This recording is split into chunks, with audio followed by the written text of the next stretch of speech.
नमस्कार शेतकरी मित्रांनो, आपलं वेणू गंगाटेक या यूट्यूब चॅनलमध्ये स्वागत आहे. मित्रांनो, 11 तारखेला केंद्राचे कृषी मंत्री श्री शिवराज सिंह चौहान यांनी जो काही 2022 ते 2025 पर्यंतचा रखडलेला पीक विमा होता तो शेतकऱ्यांना झुंझुनू म्हणजे राजस्थान येथील झुंझुनू येथून वितरित करण्याचा कार्यक्रम घेतला आणि डीबीटी माध्यमाद्वारे शेतकऱ्यांना वितरित केलेला आहे.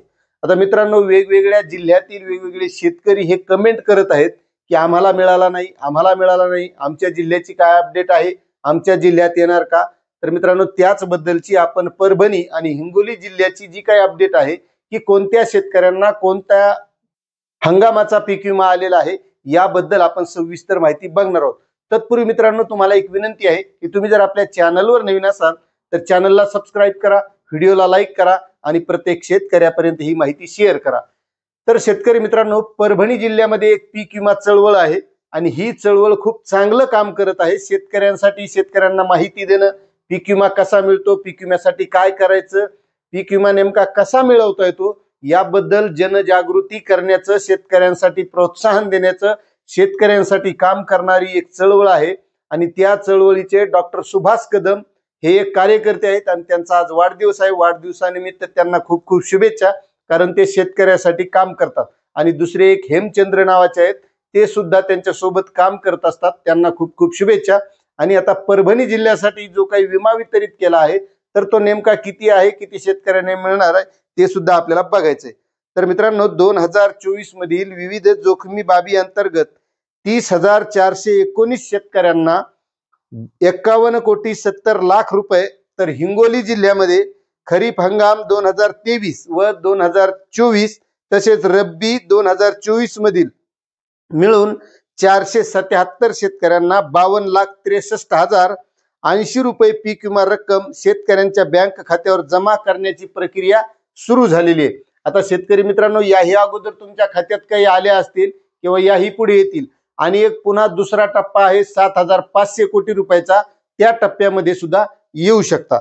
आता मित्रांनो, यामध्ये पंतप्रधान पीक विमा योजनेअंतर्गत जे काही प्रलंबित पीक विमे होते, म्हणजे जे शेतकऱ्यांनी दावे दाखल केले होते मात्र मंजूर झालेले होते, आणि त्या बाबतीत काही असे होते की राज्य शासनानं जो काही हप्ता होता तो कंपन्याला न दिल्यामुळे कंपन्यांनी ते पैसे वितरित केले नव्हते, कारण कंपन्या काही खिशातून देत नाहीत.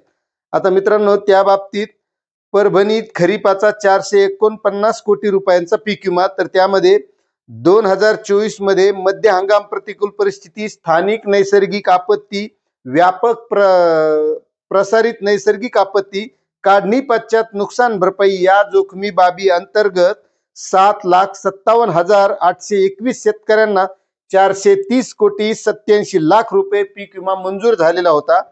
आता त्यामध्ये स्थानिक नैसर्गिक आपत्ती अंतर्गत आणखीन 8,726 शेतकऱ्यांना 19,06,00,000 रुपये पीक विमा परतावा मंजूर झाल्यामुळे आता पीक विमा मंजूर शेतकऱ्यांची संख्या ही 7,66,547 एवढी, तर पीक विमा रक्कम 449,93,00,000 रुपये झाली होती. आता यामध्ये रब्बी हंगामात 8,39,40,00,000चे विमा दावे होते.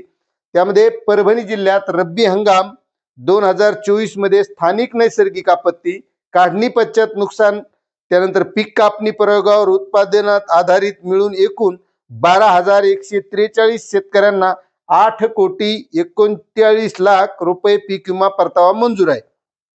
आता यामध्ये हिंगोलीमध्ये 179 कोटीवर पीक विमा भरपाई होती.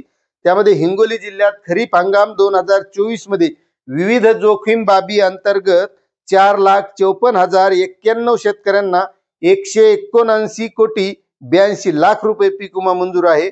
आणि प्रलंबित जे काही होते त्यामध्ये सोमवारी जो वितरित करण्यात आलाय त्याची ती सुरुवात झाली. आता त्या दिवसापासून ज्या ज्या शेतकऱ्यांना आता आले असतील ते सुद्धा कमेंट करा, ज्यांनी आले नाही ते सुद्धा कमेंट करा. आणि 7,500 कोटी रुपयाचा जो पुढचा टप्पा आहे त्या टप्प्यामध्ये सुद्धा त्या शेतकऱ्यांना येऊ शकतात. आता त्यात खरीप 2023 मधील 16 शेतकऱ्यांना 33,964 रुपये, खरीप 2024 मधील एका शेतकऱ्याला 3,421 रुपये, तर रब्बी हंगाम 2024 मधील 460 शेतकऱ्यांना 52,55,000 रुपये, 695 रुपये पीक विमा दावे हे मिळालेले आहेत. आता तुम्हाला आले का नाही हे सुद्धा कमेंट करा. आणि जे काही राहिलेले शेतकरी असतील त्यांना पुढच्या टप्प्यामध्ये येऊ शकतात. आता बऱ्याच शेतकऱ्यांचं म्हणणं असतं की आम्हाला आले नाही किंवा आम्हाला का आले नाही. तर शेतकरी मित्रांनो, त्यावेळेस जी पीक विमा चळवळ राबवली जाते त्या पीक विमा चळवळीच्या म्हणण्याप्रमाणे जर आपण तक्रारी दाखल केल्या असल्या आणि त्या तक्रारी दाखल करून त्याचे पंचनामे जर व्यवस्थित करून घेतलेले असले तरच त्या शेतकऱ्यांना पीक विमा मिळणार आहे. आणि जर नुसतं तुम्ही तक्रार दाखल केली मात्र तुमचा पंचनामाच झाला नाही, कोणी पाहणीच केली नाही, तर नुसत्या तक्रारीवर काही ही पीक विमा कंपनी विमा द्यायला तयार नाही. त्यामुळे जी पीक विमा चळवळ राबवली जाते त्या पीक विमा चळवळीच्या माध्यमातून प्रत्येक शेतकऱ्यानं तशा पद्धतीचं काम केलं पाहिजे. मात्र आता तर काय तक्रार दाखल करायचं काम नाही, काय नाही. पीक कापणी आधारित जो पीक विमा आहे, उंबरठा उत्पादनात घट आली तरच शेतकऱ्यांना पीक विमा मिळणार आहे. त्यामुळे ती काय आता पुढचं टेन्शन सरकारनं ठेवलेलं नाही. आता पुढे याच्या नंतर जर लागू केले तर पुन्हा ते होऊ शकतं, अशी ही माहिती होती. आता माहिती तुम्हाला कशी वाटली नक्कीच कमेंट करा.